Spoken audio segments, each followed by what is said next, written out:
But the real work is making the ground we leave in our wake level enough for the next person who finds their way to the path we have made.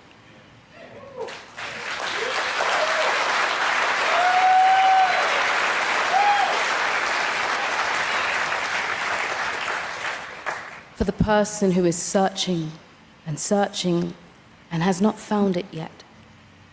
This room is full of people who can and will, if they choose, and I hope they will, because I do, to be lanterns, to light up your journey and your path on the way to showing the world who you are. When someone talks down to you, it's something that you can feel pretty instantly. And you can probably bet that you and that person are not going to have the best relationship. It doesn't even make you want to finish the conversation with them, let alone have a whole relationship with the person. This is true of most people. But the Democrat masters and their cult members, they don't behave the same way. When a Democrat cult master talks down to their people, they don't mind it. They clap, they agree, they nod, they give that a boy. They come back for more. And somehow they excuse it away. What's up, everybody? I'm Quisha King. Welcome back to another episode. Today we're talking about Cynthia Erivo, Barack Obama, Jasmine Crockett, and what all these wonderful people on the left have in common. They are so condescending. Why do they do it? Why are they so condescending? What is the goal of being so condescending, and what we should do as believers, how we should be looking at this topic? This is going to be a good one, so stick around. You don't want to miss it. Cynthia Erivo, the lady who played in Wicked, who's making her rounds as like the newest Black Hugo girl, whatever, lesbian, whatever. She just recently was awarded at the GLAAD Awards, like the Gay Lesbian Alliance, or I don't know, whatever, GLAAD. And I played a little bit of the beginning, but let's listen to a little bit more. I know it's pretty difficult to get through, but there's a lot there. Up their petals to the sun. I have spoken about being your whole self and your true self. This has been a wild, wild ride, and I've been deeply grateful for every second of it. But more than anything, I have seen and felt how open-armed my community has been. I have spoken about being your whole self and your true self. I speak about the prizes that come from being you against the odds, but rarely do I acknowledge how hard that can be. So I thought that I would make some room for those of us who are trying to find the courage to exist as we want, because I think this is the space to do that. It isn't easy. None of it is. Waking up and choosing to be yourself, proclaiming a space belongs to you when you don't feel welcomed. Okay, girlfriend, listen. All of this yada yada talk, all that, the peonies and the petals and the grass and the leaves and the trees and the buds and the cats and the cradle and the silver spoon, girl, like the trying to make this poetic, like talking, and even the way she holds, she sings the words out of her mouth. That is performative. It's perfect. I know I say this a lot, and I hear myself saying the same thing, and I'd be like, Quisha, you keep saying the same thing. People don't think that's all you know. It's not. I'm just saying, a lot of these things are communist tactics. I know, like, as I hear it, it's just like, but it is. They train on this stuff. Like, this is what they're talking about. When Patrice Cullors says we're trained Marxists, this is the kind of stuff that they're talking about. Performance. Kimberly Crenshaw talks about this too, one of the writers of critical race theory, the modern, from the 80s. This is not, I'm trying to get you to understand this is not accidental. She's sing-songing this and she's to try to emotionally connect you. Anyway, let me just finish reading. And yes, I do. I have glasses now, so and I'm trying to get used to them. They're making things a little blurry, but I wrote this down, so I want to read it. I know. Quisha, how are your glasses making things blurry? It's a progressive lens, which should have told me that something was afoot right then. So with these lenses, it like it doesn't have like the reader part and the seeing part, like it's all blended together. And so anyway, it kind of makes me feel a little dizzy. But anyway, I'm gonna try to get used to it. That's what they told me to do. I'm gonna try to be obedient. So this condescending way that she's talking, I've been seeing this a lot. So Jasmine Crockett has done this, Barack Obama's done it. A lot of people on the left do this. And it's not just rude, it is intentional. Because condescension is one of the left's oldest tools in the toolbox. And it's not a bug in the system. It is a feature of being in a cult, especially in a cult. When the higher ups in cults, when they do this thing, when they talk down to you, they are trying to put themselves in a position of authority over you and trying to make you feel bad. With people that that are in cults or in groups and things like that, where they excuse that type of behavior and they keep coming back, the higher ups in that organization know when they can talk to you like that and they keep doing it, you're going to keep buying it. Because there are certain things that it does to you when you accept it. It reinforces the hierarchy. It is honestly satanic in nature because it's rooted in pride, and pride is the original sin that got Lucifer kicked out of the garden. It is the posture of the serpent in the garden. You won't surely die. It's slick, patronizing, in a tone that God is actually holding out on you. See, come over here because I know more. I know more than you do, you pitiful poor little thing, you. And I'm going to help you out. This is something that the left does, and it is very prominent in cults. Let me take you back for a minute. So in the progressive political era, beginning in the early 1900s, Democrats, especially the elite academic political class, they started positioning themselves as the expert classes. They told working class Americans, many of them Christians, that their values were outdated.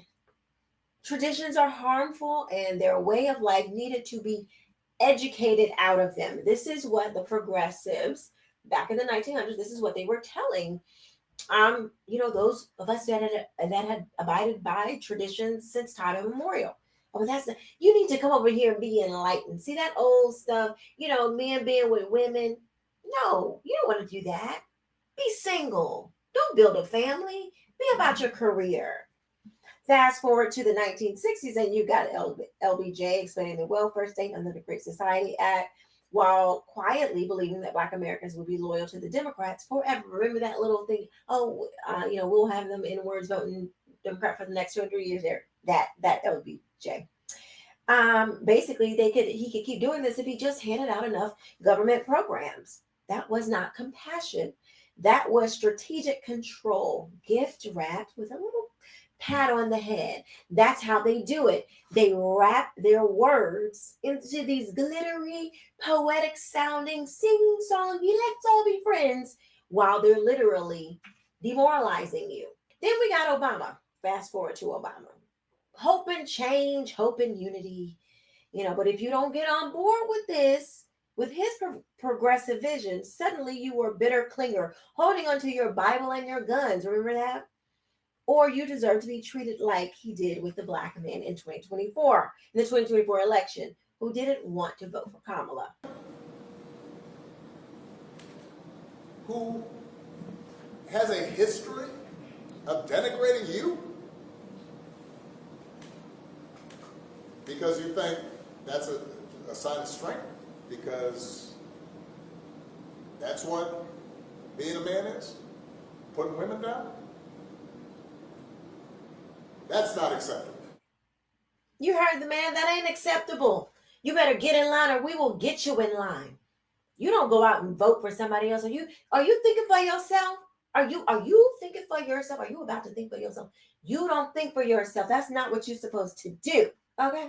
But here's what we need to understand. This attitude isn't just political, it is spiritual. It's rooted in pride, and pride doesn't serve, it rules. Condescension is how modern cults, yes, I said cults, modern political cults, that's how they keep their followers obedient. If you step out of line, they don't argue with you. They mock you. They degrade you. They demoralize you, and they tell you what you need to be doing in order to get back into their good graces. Because mockery shuts up people quicker than facts ever could. Let's take this little gem that we've been seeing running around here lately. Let's see what she has to say. But they're not going to check them, right? Like, I mean, you can go back and play the clips of him talking about how he loves the uneducated, right? If he would ever run for president, he would run as a Republican. Like, and we know, like, this isn't me trying to throw shade. These are just the facts. When you look at who's voting for who, the less educated folk, and when I say educated, I'm not even talking about formal education. I'm talking about people that literally don't want to read and enlighten themselves on facts. Those are the people that typically vote for the Republicans, and it's one of the reasons that we have to stop writing in theses as Democrats, right? Like, we want to give you every single little detail that we can find so that you can have all the information. But the reality is that the average person that is going out there and voting, they're not paying attention to that. And we fail to realize how selfish people are. People go out and they vote in their own self-interest, right?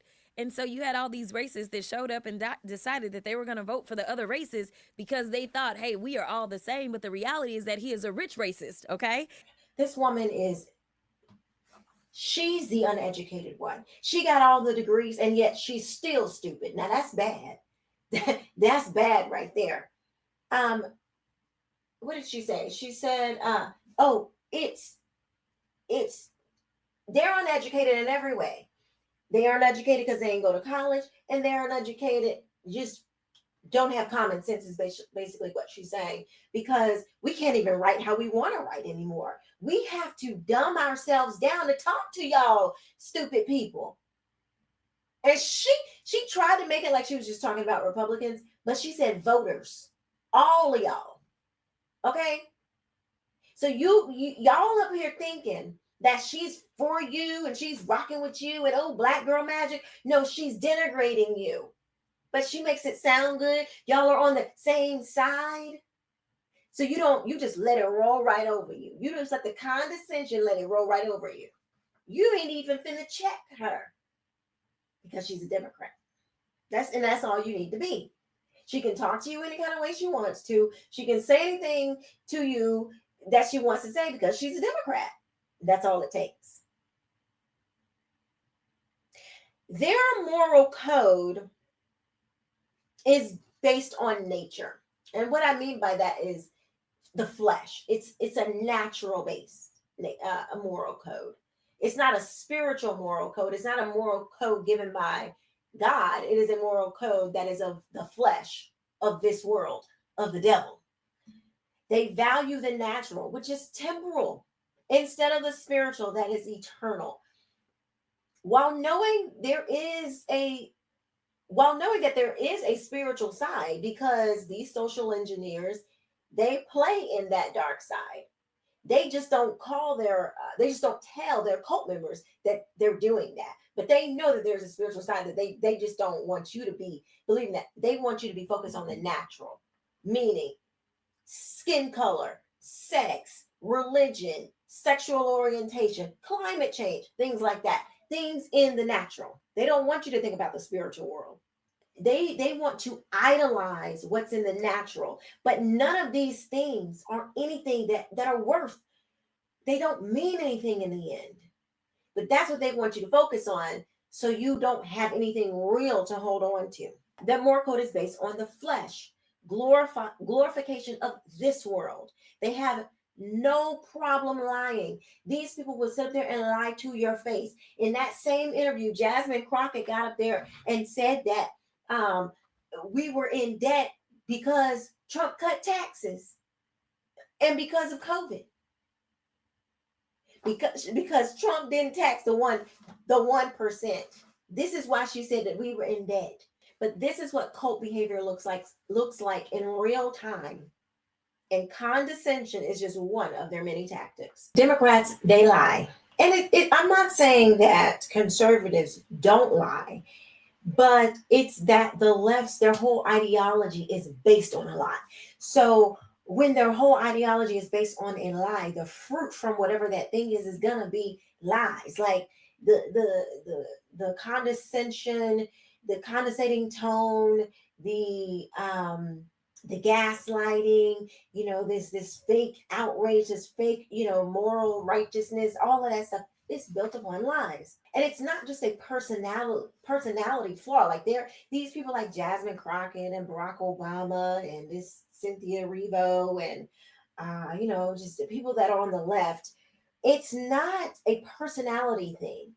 It's built into their system to gain control and power. I want to go back to this part of the video here.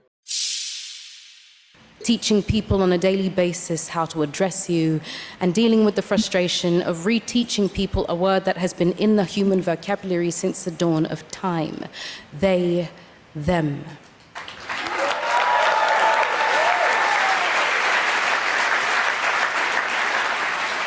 Words used to describe pedantically two or more people, poetically, a person who is simply more. Simply more, Cynthia? More than what? Who you more than? More than who? Like, what are you talking about exactly? Are you more valuable? Are you more of a human being? Are you more enlightened? Are you what more are you because you go by they, them? More stupid, more foolish, more whack, more of a detriment to society, more deceived? Yeah, then that you definitely are more of. You are more evolved than us just regular folks because you're a lesbian. We supposed to clap for you because of who you have sex with, girl. Bye. None of this stuff, none of this fake piety, none of it is humble. It is self-righteous. It is self-idolatry. It's literally saying, because I reject objective truth and embrace fluidity, I'm not just different, I'm superior. That's the trick. Wrapped elitism in this flowery language, and suddenly it feels deep, not divisive. But it is deep. But it is divisive. And moreover, all of this is just spiritual gaslighting. And I reject it. Lastly, these things, they are opposite of the gospel. The gospel says you are more because of who you identify. The gospel doesn't say that you are more because of who you identify as. It says you are loved despite who you are and called to be more like Christ, despite your willfully wicked heart. God loves you anyway. Jesus didn't walk around saying, poetically, I'm simply better than the rest of you. No, he humbled himself even unto death. That's the actual model of how to lead, love, and live. It is so easy for a person to lift up themselves. Who can't do that? Oh, I'm good. I'm the best. I'm more than you. I'm better. Come over here. Come be better with me. It's easy for us to do that. But our God lowered himself so that we may be lifted up in him. Let me know what you think about what I think in the comment section below. What do you think about these people, the left, who are so condescending towards anyone who doesn't agree with what they say? I want to hear what you think about what I think in the comment section below. I will see you next time. Thank you so much for watching. Bye-bye.